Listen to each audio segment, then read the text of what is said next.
సర్వ పొగడ్తల సృష్టికర్త అయిన అల్లా సుబ్హానహు తాలాకి దైవ ప్రవక్త ముహమ్మద్ సల్లల్లాహు అలైహి వసల్లం గారి మీద దర్జీ షరీఫ్. సక్సెస్ అంటే ఏమిటి? మనం పవిత్రమైన దైవ గ్రంథం ఖురాన్లో సర్వ సృష్టికర్త అయిన అల్లా సుబ్హానహు తాలా దైవ ప్రవక్త ముహమ్మద్ సల్లల్లాహు అలైహి వసల్లం గారి ద్వారా ఏమి సందేశం వచ్చిందో తెలుసుకుందాం.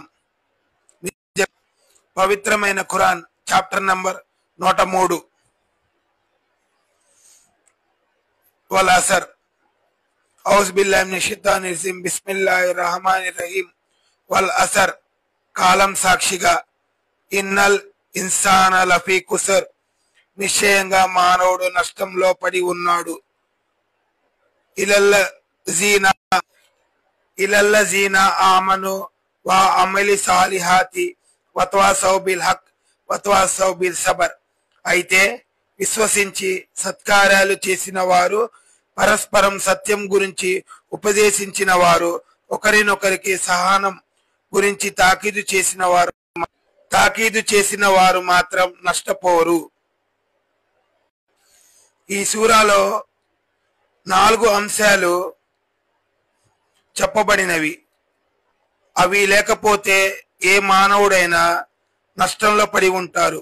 1 ఈమాన్, 2 నేకమల్, 3 వతవాసౌ bill Haq, 4 వతవాసౌ bill Sabar.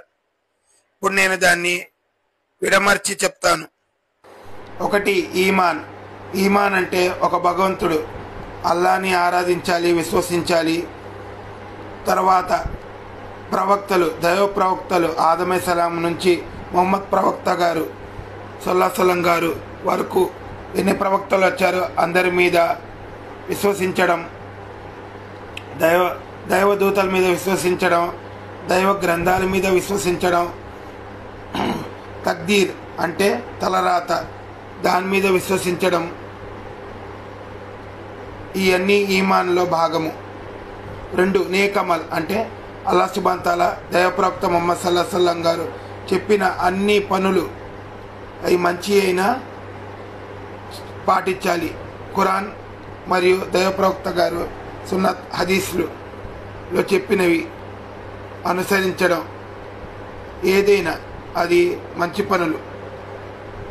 3 వతవాసౌ bill Haq, Allah సుబ్హానహు తాలా దైవ ప్రవక్త ముహమ్మద్ సల్లల్లాహు అలైహి వసల్లం గారు చెప్పిన విషయాలు అవన్నీ వతవాసౌ బిల్ హక్ కిందకి వస్తాయి. 4వది అది ఇతరులకి వివరించడం మరియు బోధించడం. 4వది వతవాసౌ బిల్ హక్. పొరపాటుగా చదివాను. 4వది